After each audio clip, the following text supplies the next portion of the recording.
Olá, amigos do canal ASA. Meu nome é Peter Biondi, eu sou consultor, professor e jornalista na área de aviação, com especialização na área de Airline e Airport Management, falando para vocês diretamente de Atlanta, nos Estados Unidos, dando o giro das notícias da semana.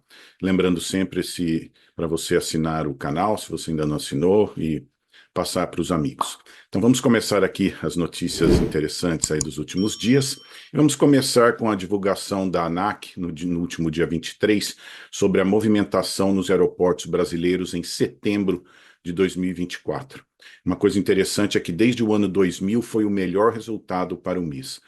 No mercado internacional, a demanda aumentou 10,6% e oferta de assentos 12,6% em relação a 2023.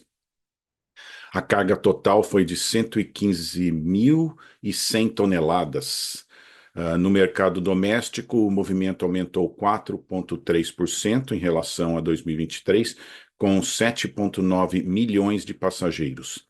A carga transportada aumentou 9,4%, com 39.500 toneladas de carga doméstica. Acredito que tem muito a ver com o mercado da internet. E a Latam teve 38,3% de participação no mercado, a Gol 31,5% e a Azul 29,8%. Uma coisa interessante é que o Herb Kelleher da Southwest falava, olha, não importa ter participação do mercado, o importante é ter lucro. Muitas empresas com grande participação de mercado não têm lucro. Então lembra que ter muito mercado também tem muito custo, né? E um dado interessante é que o Brasil é o quarto, passou a ser o quarto maior mercado de voos domésticos do mundo. O Brasil é uma potência na área de aviação, pessoal. Se você comparar com o resto do mundo, o Brasil está no topo mesmo. Em primeiro está os Estados Unidos, né, para o mercado doméstico, segundo a China e terceiro a Índia. Até julho foram 44 milhões de passageiros em voos domésticos. Então, isso é muito importante. Se a gente pensar o número de aeroportos, o número de aeronaves que tem no Brasil.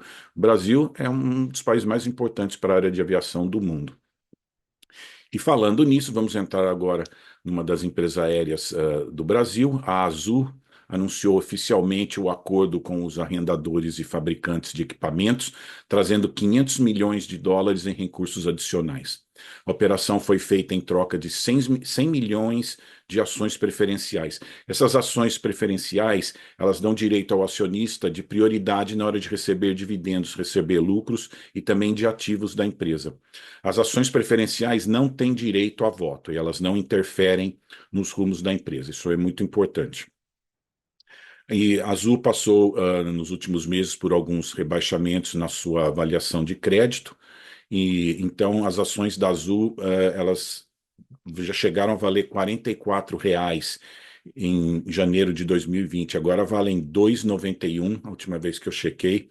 Então essa informação ainda não repercutiu na melhora, da ação da Azul. Saiu uma notícia interessante sobre a Azul, que ela irá receber mais um A330-900 A aeronave vem da LOT, na Polônia, está na Europa, passando por modificações. E com essa aeronave ela passará para 6 A330-200 e 8 A330-900 Então dá para perceber a Azul realmente se empenhando aí no mercado internacional, em voos de longa distância. E só um pequeno detalhe, eu converso com passageiros, uma das dificuldades de você querer aproveitar a aeronave no máximo e fazer um voo diurno é que muitas vezes você não consegue alimentar os voos com pessoas de voos domésticos chegando. E também quando chegam aqui nos Estados Unidos, tem muito poucas opções de conexão. Então é uma coisa muito difícil, às vezes, de planejar voo diurno, porque se você sai muito cedo, você não consegue receber os passageiros domésticos para alimentar o seu voo. E se você sai muito tarde, vai chegar tarde nos Estados Unidos, vai ser difícil para as pessoas pegarem conexões para outros lugares. Uma pessoa outro dia me falou que o aeroporto de Fort Lauderdale estava lotado a imigração, levaria pelo menos 2 horas para passar pela imigração. Então, muitas dessas pessoas acabam comprando conexões com outras empresas e acabam tendo problemas. E então o problema de tudo isso é que os problemas da Azul vão continuar, que é o problema de toda a companhia aérea. O dólar alto, combustível, competição muito acirrada no Brasil. E eu até vi uma matéria sobre o dólar. o excesso de gasto do governo afeta o dólar.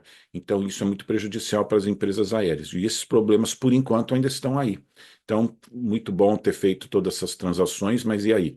Como vai ter lucro? Porque o importante, no fundo, é ter lucro. Só para você ter uma ideia, a Azul até agora só teve lucro em 2013 e 2017. Então, muito bonito, voa para vários lugares, ótimo atendimento, tudo.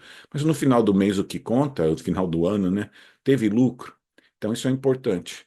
Não adianta só fazer auê com um monte de informação e no final não tem lucro. Então, muito importante agora, daqui para frente, pensar no lucro. E vamos falar agora de aeroportos no Brasil. É muito importante essa semana. O aeroporto de Goiânia recebe 65 milhões de reais em investimento da CCR. A ênfase desse investimento será um terminal de cargas totalmente refrigerado para atender a indústria farmacêutica e hospitalar. Eles querem atrair operadores de outros aeroportos. Muito interessante que é uma coisa que tem agora no Brasil, né? Você pode oferecer um serviço melhor, alguém que operava no seu aeroporto pode começar a operar em outro aeroporto se o custo for melhor, se a situação for melhor, né? Então, começa a competição dos aeroportos, né? E pode ser muito saudável, né? E, e nessa mesma linha, essa semana a empresa de comércio exterior Ocean Express alertou no LinkedIn sobre a superlotação do terminal de cargas em Guarulhos. Eles puseram uma foto com a carga todas no pátio, em vez de estar dentro do warehouse, né? Elas estavam todas ali no pátio, com vento, chuva. E isso também gerou um excedente de carga indo para o aeroporto de Viracopos. Os prazos para entregas e retirada de cargas estão muito maiores que o normal. E o pior é se tiver algum problema, daí você tem que ficar pagando o armazenamento. Vamos supor, você deixa a carga lá fora, a etiqueta voa no vento, daí vai lá, dá problema, na documentação não está certa, eles põem sua carga lá e você fica pagando armazenamento, né? É o típico caso de você ter que pagar pela incompetência dos outros. Então é muito interessante ter isso num contrato com as empresas. Você atrasou, você paga, né? Se é o aeroporto que está tendo problema, ela devia compensar as empresas que estão tendo problemas para administrar a carga lá. Então, esse é um caso para uma investigação da ANAC mesmo, saber o que está acontecendo no aeroporto, qual o problema que a concessionária está tendo. E só para vocês saberem, pessoal, por muitos anos as empresas aéreas tinham seus galpões preparavam sua própria carga, funcionava muito bem. Até que um dia alguém falou: Nossa, tem uma coisa funcionando bem no Brasil, não pode. E tiraram isso das empresas e passaram para o aeroporto fazer, de maneira em muitos lugares ineficiente. Então, é preciso uma investigação grande nesse setor de carga. Todo mundo quer falar, vamos aumentar aeroportos, infraestrutura, mas em muitos lugares o handling da carga ainda é muito ruim. Já melhorou bastante, mas ainda é muito ruim. Vale a pena somente o Ministério da Indústria e Comércio se interferir nessa área e melhorar essa importação e exportação de carga no Brasil. Um problema sério. Então, já que entramos em aeroportos, vamos falar de aeroportos americanos. O governo americano anunciou um investimento de quase US$ 1 bilhão para ajudar 125 aeroportos em 46 estados americanos. Muito conveniente em ano de eleição. A diferença dessa vez é que, ao invés de pistas e controle, o dinheiro irá para melhorar a experiência dos passageiros. Isso inclui infraestrutura para deficientes, sistemas de bagagem, segurança, principalmente aumentar o espaço dos checkpoints, né? E capacidade dos portões de embarques. Lembra sempre que, por muitos anos, operavam-se aeronaves pequenas, com 110 lugares, 727, um 737-200. Hoje, um A330 tem 180 passageiros. Então, muitos portões de embarque ainda são muito pequenos para a quantidade, o tamanho dos voos que eles têm que operar naquele portão, né? Mas muito conveniente, só o aeroporto de Tampa vai receber 40 milhões de dólares. Então, muito interessante. Ano eleitoral, tem que lembrar isso também. Mas, por enquanto, o governo americano tem ido muito na área de melhorar a situação do passageiro, não só de construir torre e pista, mas, inclusive, multas para as empresas que não cumprem a parte de atendimento ao cliente bem. Então, é o que eu falo, né? Aqui nos Estados Unidos pode não processar, mas que eles reclamam, reclamam. Reclamam com os senadores e deputados. E as coisas mudam, né? Bom, agora aqui não sai no noticiário, a Boeing sempre aqui, né? Ela acabou de anunciar uma nova proposta salarial para tentar encerrar a greve dos funcionários. Ela fez uma proposta de 38% de aumento e ainda um bônus de US$ 12.000. Com essa proposta, a média salarial irá para US$ 120.000 por ano, a média, hein? Ou US$ 10.000 por mês. A média anterior era de US$ 76.000 por mês, ou US$ 6.300. Desculpe, US$ 76.000 por ano, ou US$ 6.300 por mês. E dessa vez o sindicato está recomendando que os funcionários aprovem a proposta na votação, que será segunda-feira, dia 4. Então, lembrando mais uma vez, o pedido original do sindicato era de 40%, então em 38%, e também teve umas propostas na área das pensões, né, do aposentadoria. Então vamos ver segunda-feira como vai ficar. Uma coisa interessante é que a Boeing arrecadou US$ 28 bilhões através de ações para pagar dívidas, injetar em investimentos e aumentar o capital de giro. E ventilou-se até no noticiário a possibilidade da Boeing vender sua divisão espacial, que andou tendo vários problemas, para a Blue Origin. Então, essa é uma possibilidade ventilada aí, não tem muita força ainda, mas é talvez um jeito da Boeing conseguir também fazer um caixa, né? Então, vamos assistir aos próximos capítulos aí da Boeing. Agora vamos pular para a Europa aqui. A Ibéria recebeu o primeiro A321 XLR, ou Ultra Long Range, de alta autonomia. O avião levou 5 anos de desenvolvimento e hoje é a melhor opção para substituir os Boeing 757. É a primeira aeronave de 8 encomendas. Um bom uso dessa aeronave será substituir as aeronaves maiores em períodos de menos demanda. Então, muitas empresas vão usar essas aeronaves para fazer isso, substituir as aeronaves grandes, quando épocas do ano, né, de baixa estação. A aeronave terá 14 assentos totalmente reclináveis na frente da aeronave e 168 na classe econômica. Muito importante, 14 assentos, aí que dá dinheiro. Esses assentos mais caros que realmente pagam a conta, né? E ela está optando por ser um voo bom, não seja tão apertado. A aeronave também terá overhead bins para colocar bagagens com mais capacidade, isso é muito importante. E existem mais de 500 encomendas dessa aeronave. A American Airlines também optou por fazer um voo confortável, não fazer uma versão muito apertada da aeronave, mas a Wizz Air, que é uma low cost, já avisou que vai fazer uma versão mais apertada da aeronave para voos de 7 horas da Europa para Abu Dhabi. Então, você vê, a aeronave é boa, mas depende do jeito que você usa, a pessoa pode ter uma impressão errada da aeronave. Então, não é a aeronave o problema, às vezes é o jeito que você usa. O primeiro voo da Ibéria começa dia 14 de novembro, de Madrid para Washington, D.C., capital dos Estados Unidos, e terá uma duração de 9 horas e 20 minutos. E eu só estou curioso como será o descanso das tripulações, porque geralmente voos dessa distância, se você voa com 3 pilotos e um deles descansa. Então, algumas companhias bloqueiam um dos assentos da primeira classe. Estou curioso de saber como que a Ibéria vai fazer com essa aeronave. Então, tá aí, é uma aeronave que deve revolucionar muitas rotas aí pelo mundo, oportunidade de empresas que operam só um tipo de aeronave começar a fazer voos mais longos, né? Então, vamos ver para onde vai. Ah, Continuando na Europa, a Air France KLM está disposta a adquirir parte da TAP Air Portugal, mais uma empresa interessada na TAP. As ofertas têm sido abaixo de 20% para não precisarem de aprovação da Comissão Europeia. Você passa de 19,9, daí você tem que ter aprovação da Comissão Europeia e você esbarra num monte de problemas, que eles estão muito duros com empresas se consolidando e que isso possa diminuir competição. A British Airways e a Lufthansa também mostraram interesse na TAP e a Air France KLM adquiriu recentemente 19,9% de participação na SAS da Escandinávia. E uma coisa interessante da privatização da TAP é que ela também precisa aprovação do parlamento português. E tem uma ala socialista que ela se opõe a uma venda majoritária.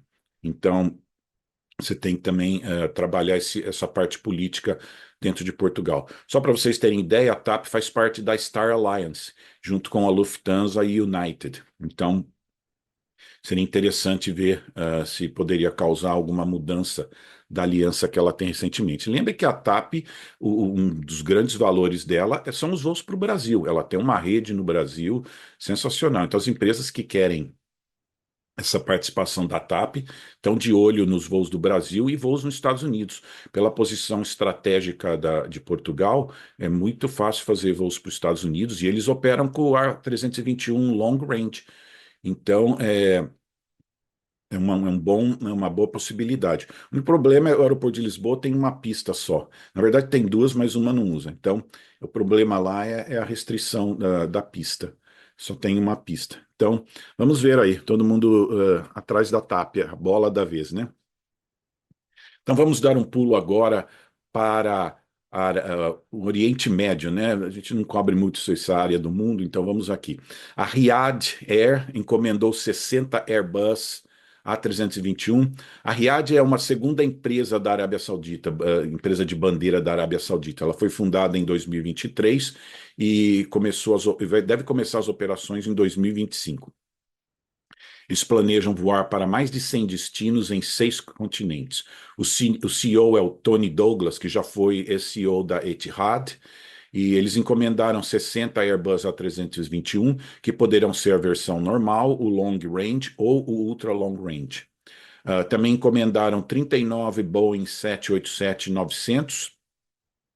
E o próximo passo que todo mundo vai ficar esperando é a disputa entre o A350 e o 777X para voo de alta densidade e long range, né? E isso todo mundo vai ficar de olho. Mas uma coisa interessante, eu já tive alunos da Arábia Saudita em cursos que eu dei, conversa muito interessante, e muitos já falaram, né, que o país está passando por uma revolução. Eles descobriram que um dia o petróleo acaba e eles querem virar uma Dubai, querem virar um Catar. Então, estão investindo muito no país para que seja um país fácil de receber visitantes e que cresça em várias áreas, né? Então, esse é mais um passo da Arábia Saudita para incentivar o crescimento do país nessa área. E vamos agora para a África, também é uma outra área que você não vê muito comentário, as pessoas não falam muito, mas tem uma coisa interessante da África. A TAAG de Angola, ela recebeu o seu primeiro A220, o Airbus A220-300, a versão 300, que veio da fábrica em Mirabel, no Canadá. A aeronave é um leasing da ALC e ela também vai usar os serviços da Airbus Flight Hour Service, que dá suporte para as aeronaves. Esta aeronave faz parte de um pedido de 15 aeronaves que substituirão 7 Boeing 737-700. A TAG ela voa para o Brasil, de Luanda a São Paulo, com um 777-300. Mas eu coloquei essa notícia para falar para vocês como a aviação da África mudou e melhorou bastante. Durante muito tempo haviam problemas, a própria TAG não podia voar para certos lugares da Europa, problemas de manutenção, mas houve uma revolução aí nos últimos anos, muitos investimentos na área de aviação na África, muita educação. Eu tava alunos que estudaram na minha escola aqui nos Estados Unidos, estão em empresas aéreas da África, então eles investiram muito nisso. Eu dei um curso uma vez para um pessoal da aviação civil da Nigéria, muito interessante, eles contaram algumas coisas muito interessantes. Por sinal, uma coisa muito interessante era que alguns países ainda tinham problemas para fazer o pessoal voar nas empresas locais, porque o problema do colonialismo é muito mais chique você voar na British Airways, numa Lufthansa, né? Então, alguns países tinham problema de fazer as pessoas voarem nas empresas locais. E você vê várias empresas de sucesso agora na África, né? A Ethiopian, Royal Air Maroc, já teve amigos meus que voaram na Royal Air Maroc, consegue conectar para a Europa, é uma boa opção, eles muitas vezes têm preços competitivos. Então, é isso que está acontecendo na África, é toda uma revolução, e agora esse sistema de leasing ajuda as empresas a terem aeronaves novas, em vez de ter que comprar aquelas aeronaves que sobravam do resto do mundo e a parar ali na África, né? Muitos acidentes ali também que deram uma má reputação, mas as coisas estão mudando, estão melhorando, Então você vê esse exemplo da TAG aí com essas novas aeronaves que vão providenciar conexões para vários lugares ali na África, né? Uma boa opção aí. Então, só para falar um pouquinho da África, né? E agora a última notícia, né? Que é uma coisa que muita gente vai achar muito interessante. Houve uma investigação do Departamento de Defesa americano que constatou que a Força Aérea Americana comprou pelo menos 12 produtos superfaturados, comprou da Boeing, né? Foi feita uma denúncia anônima que começou uma investigação. Por exemplo, teve uma denúncia que a Boeing cobrou 80 vezes mais por um dosador de sabão. Sabe quando você vai no banheiro, você aperta aquele dosador de sabão? Esse problema custou mais de US$ 1 milhão para a Força Aérea. E então esse é um problema sério. Se você for vasculhar, pode ter muitos problemas desse tipo. Há uns anos atrás, a Boeing queria cobrar 20 milhões de dólares do governo americano para instalar um freezer no avião presidencial, o Air Force One. Então, essa é uma coisa para se investigar, superfaturamento aí. Então, eu não penso que às vezes é uma exclusividade de alguns países, isso acontece em outros lugares também, tá? Então, só essas notícias aí rapidinhos da semana. Lembrando mais uma vez que se você ainda não assina o canal, que você possa assinar o canal, recomendar para os amigos. Eu tenho certeza que se você recomendar para um amigo, ele vai te agradecer, falar muito obrigado por ter recomendado aquele canal. Um abraço a todos aí e nos vemos aí qualquer hora. Obrigado.